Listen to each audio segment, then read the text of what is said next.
Hey everyone, Merric here, and we're back in Forsaken Isle. So in the last episode, we kind of made a few breakthroughs and began closing out the notebook. There are a couple of swords that we need to build and a few arrow combinations that we need to discover, but all in all, we're looking like we're coming to the end of this series. So we're going to take a step back and I'm going to explain how I want to handle the transition out of this particular playthrough. What I would like to do is actually take time off from Forsaken Isle and let the developer Smoodles make some progress. So how I'm going to handle this is once there's a couple of updates, maybe we reach version 1.0 or really close to 1.0, I will start a second season of Forsaken Isle. Now, there may be feature look-ats where if he releases something really, really cool, we'll fire it up, probably load up this save, or maybe start a quick run-through, a little throwaway playthrough where we check out what's new that's been recently added, and, just kind of feel it out. So, for our final episode here for this season, we're going to take a look around and see what we can do with our cursed pickaxe down in the final dungeon that we were able to reach. And just kind of run around for a little bit, have a little bit of fun, see if we could see anything we haven't seen yet. Maybe find some more bone chests. So I have a couple of games that I want to look at doing for the next lineup. Ooh, that cursed pickaxe really flies through the ore. So I'm thinking of a couple of games that we could play to fill in the time before the next massive set of updates come out. And this by no means means that I'll stop playing Forsaken Isle. Like I said, as soon as some new content comes out or we get closer to 1.0, I'll bring out another series and we'll take another in-depth look and playthrough at it. Because I really enjoy this game. I think it has a lot of potential, and the developer just has a really, really fun concept. He's managed to bottle it up in a nice way that allows us to just explore a new world. And that's kind of what you have to do for games like this. There are a lot of, I guess they're called survival sandbox games. I'm not really sure if that's the best title. I guess it's the most accepted genre, I should say, for these types of games.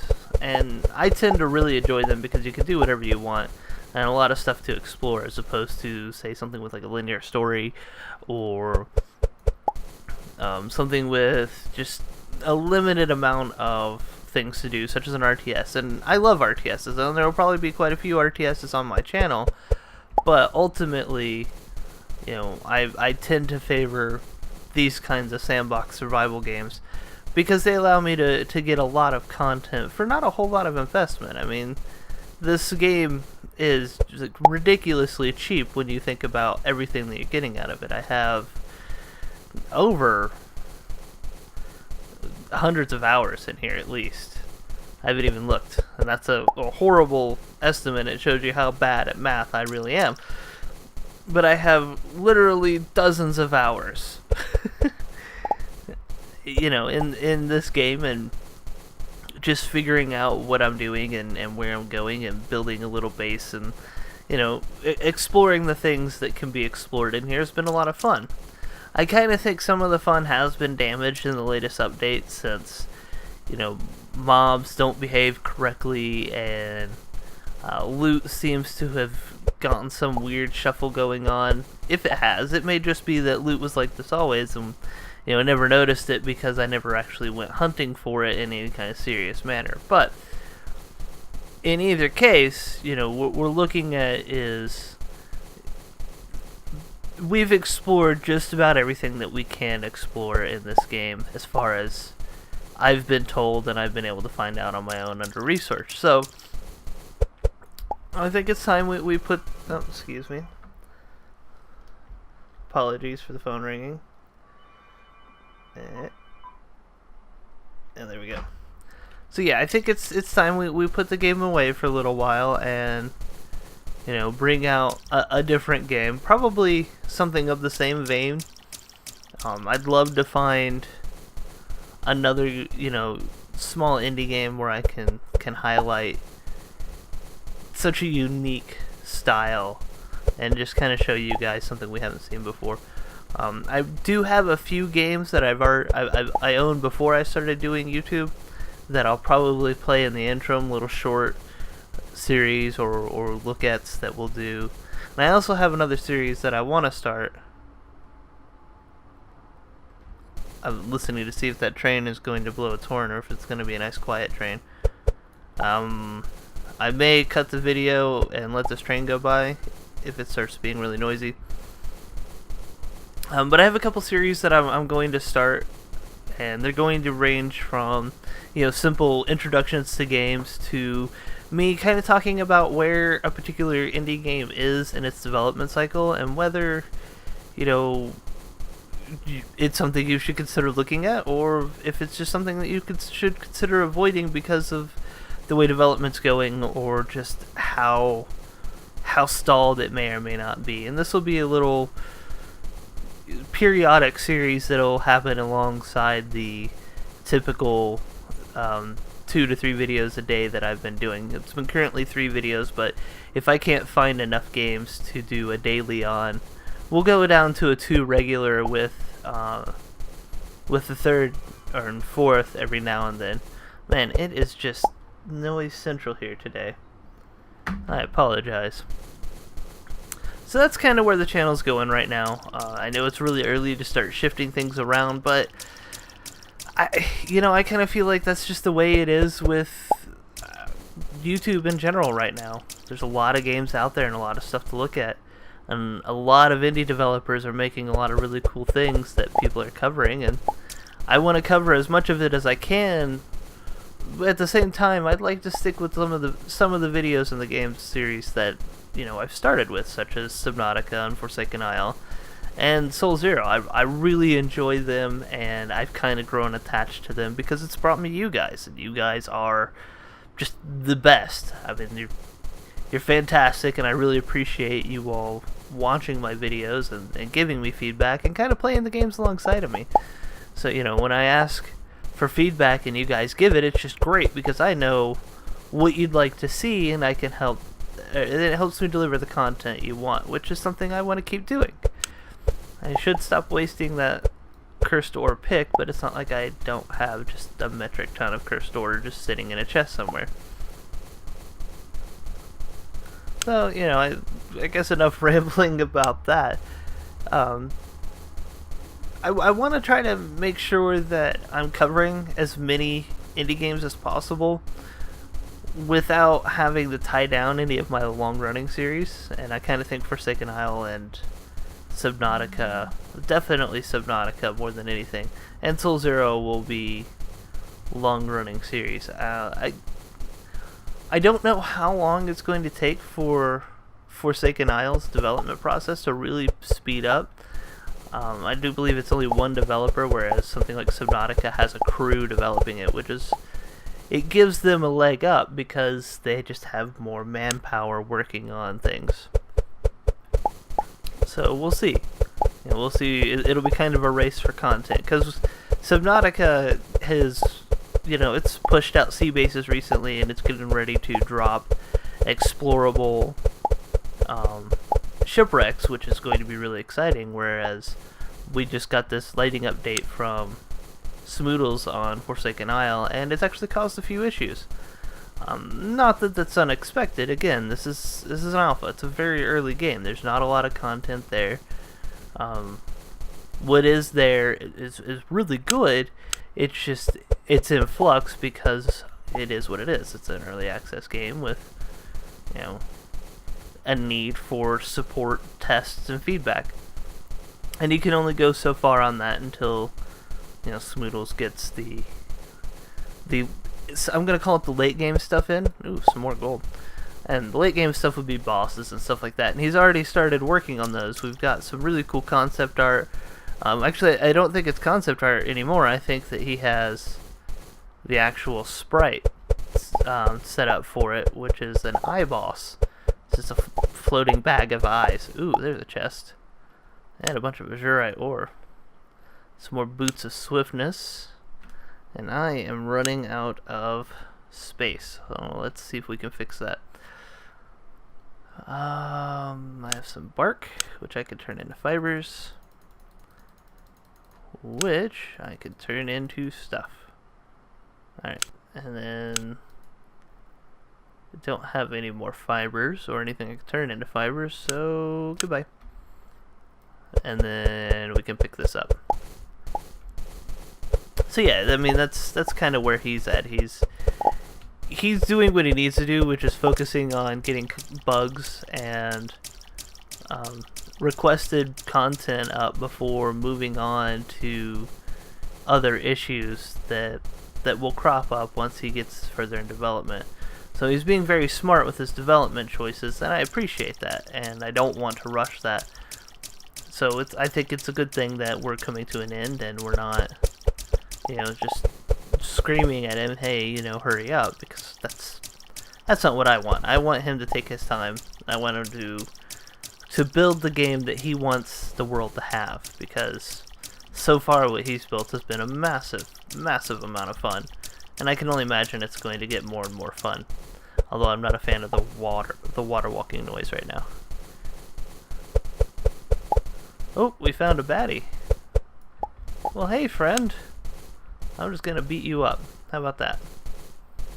Yeah, see, like this bug really just kind of drains away some of the fun that you can have in this game, when you can literally just walk up to these supposedly high-level minions or mobs and just whack on them until they die. It's kind of boring.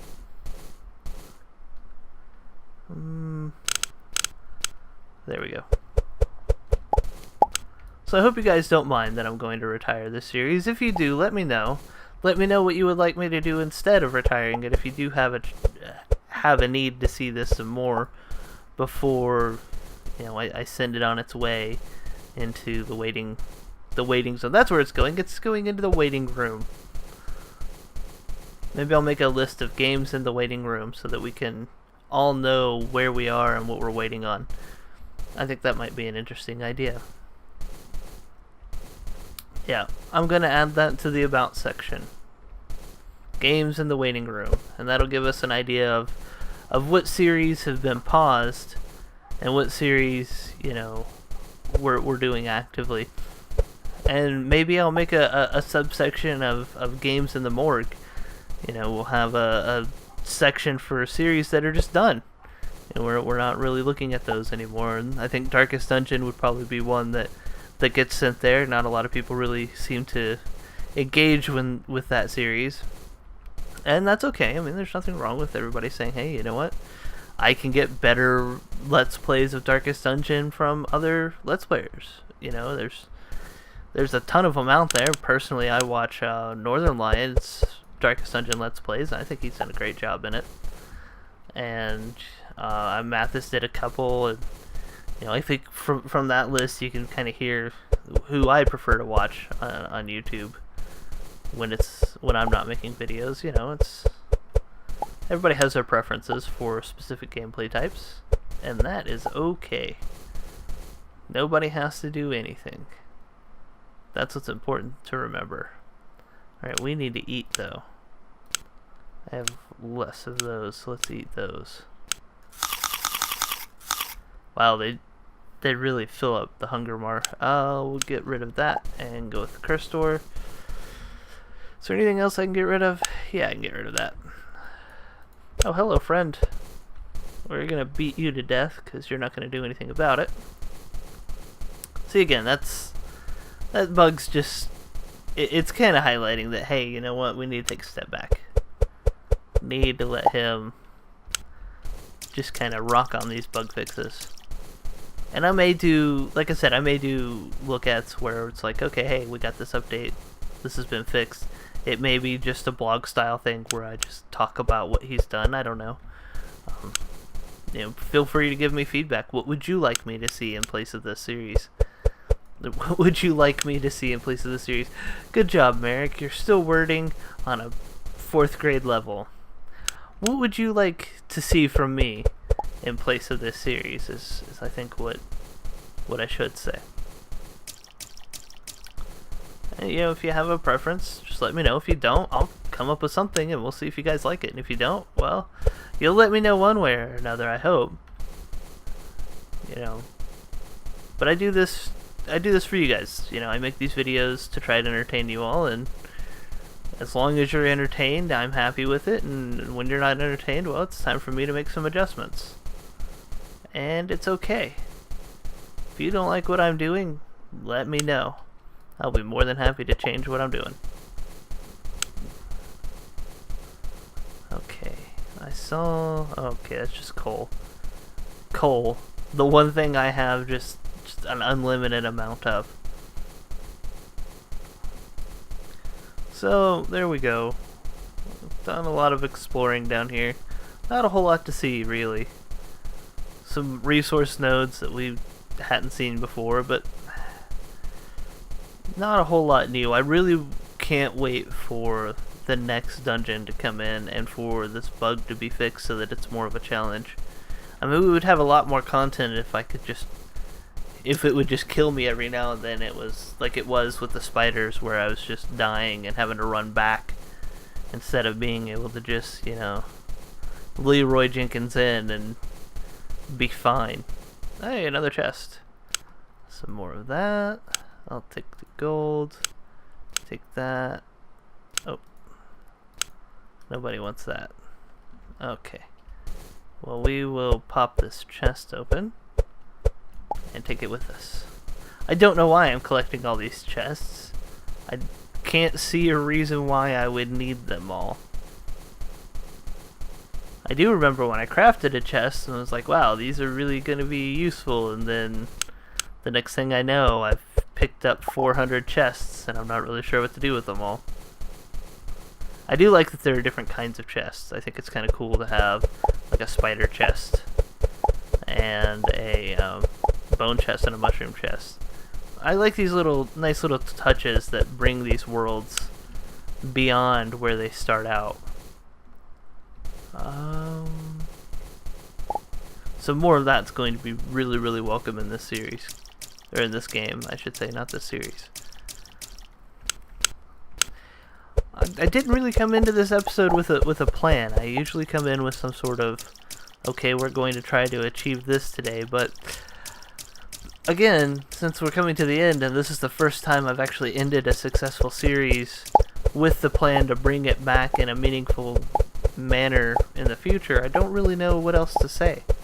Other than I'm going to be a little bit sad to see it go, and I hope that whatever we end up putting out, or I end up putting out, I hope you guys enjoy it. And I'm going to just carry this along like I have an extra hand. I do think I'm lost. That was the end of the map. So going up should get me back to the stairs. We'll go see if we can craft a few things. Let me out. Okay. Just need to get back to... There we go. That should be a start back to our entrance. Oh yeah, we'll take that. Got all of the emeralds. If I could just print these emeralds out, I wouldn't have a problem. Okay, I've been over there. Those bones are about to despawn.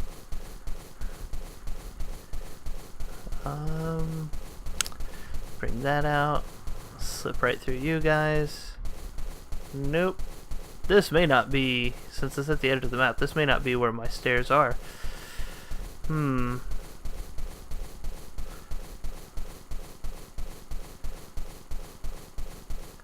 Yeah.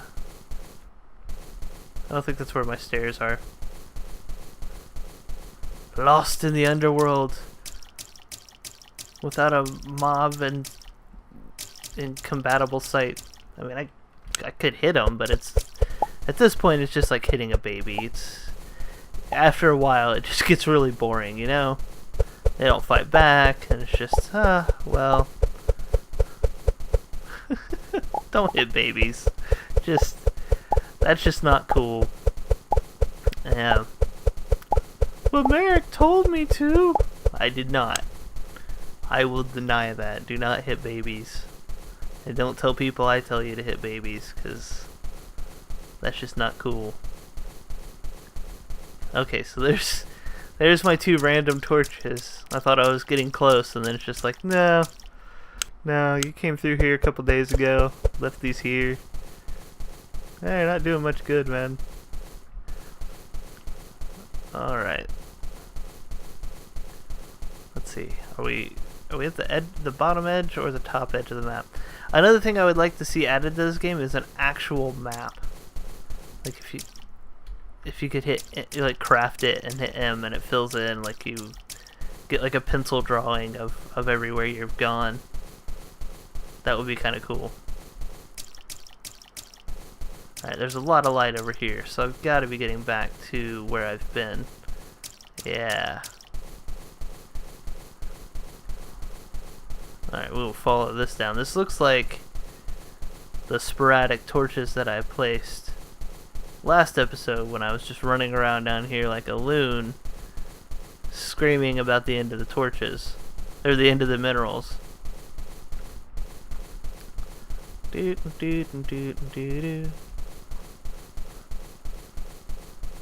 I do hate that I'm lost. Will these torches lead me to safety?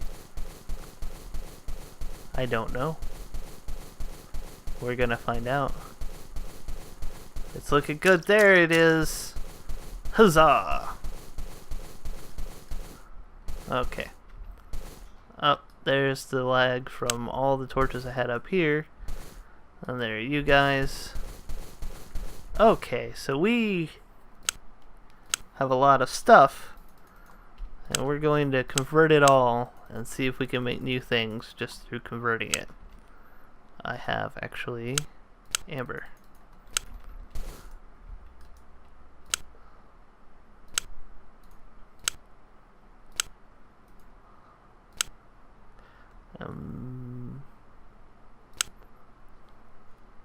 We'll put my boots in there for now. And the webs in there. Okay. And there's the amber.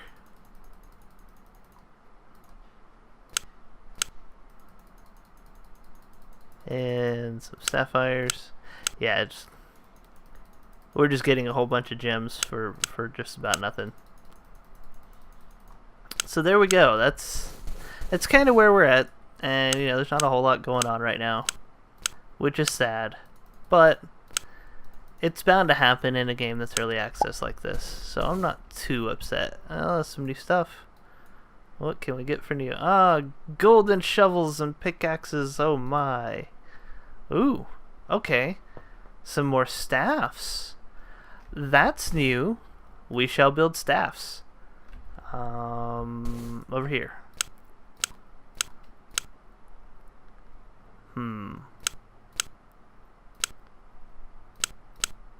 Oh, I bet it's actually like over here with soul orbs.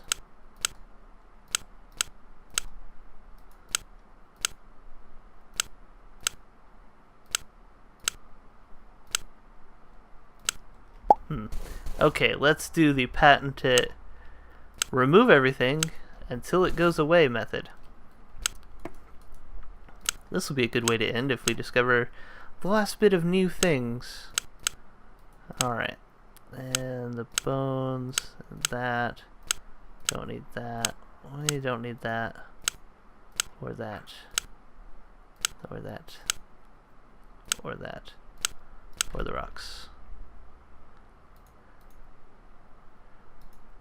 Filling things in. Okay, so we still have that. Access to that, I should say. So there's some of that. And an amber staff. Let's see what an amber staff looks like when we shoot it.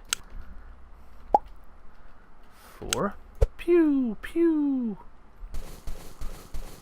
We're gonna go out here and shoot at this bird and see what it does. So that's kind of fun that we can make staffs. Wow, that bird just disappeared. Not a ton of damage, but not bad either. I like ending a series on a positive note, like, hey, we just discovered how to make staffs. This is kind of cool.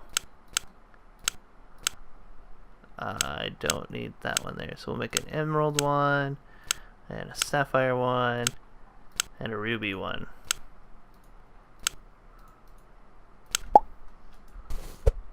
Oh, it's kind of lame that they shoot the same,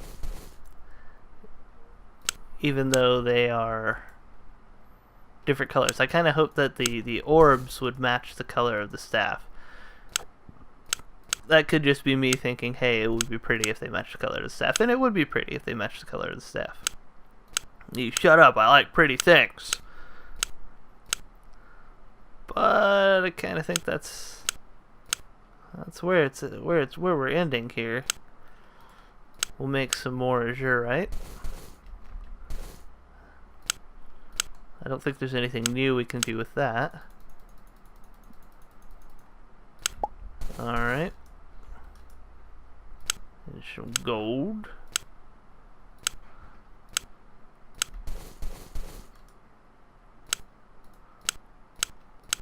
Oh, I really need more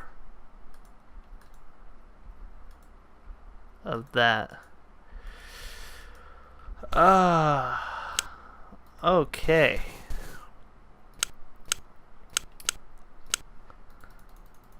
Gold, gold, gold. I love gold. And gold loves me. I'm not sure if gold loves me. It might not. Who's to say? We can make golden winged helm and a golden crown. Beautiful. So yeah, there we go. I think I'm pretty happy with all the discoveries we've made, and that's kind of it for me. I'm going to go ahead and wrap the series up here, and end it with a crown and a winged helm. Let's see what the winged helm does. Plus 20 movement speed, so we're gonna move super fast. Woo! And the crown gives us melee damage, and I look so regal. Alright, well, I hope you enjoyed this series. It will be back with the second season as soon as we get a few more updates in place and kind of, have a new game, because new content will equal a new game since it's procedurally generated, and that's really exciting. I hope you enjoyed this video, and I hope you enjoyed this season. If you did, leave a like. If you would like to see me play a different game or do something different in this game, throw that in the comment section below, and I'm more than happy to create that content for you. If you haven't subscribed and you want to know when this series comes back, click the subscribe button, and YouTube will let you know when I get fresh content up. All that being said, I'll see you next time.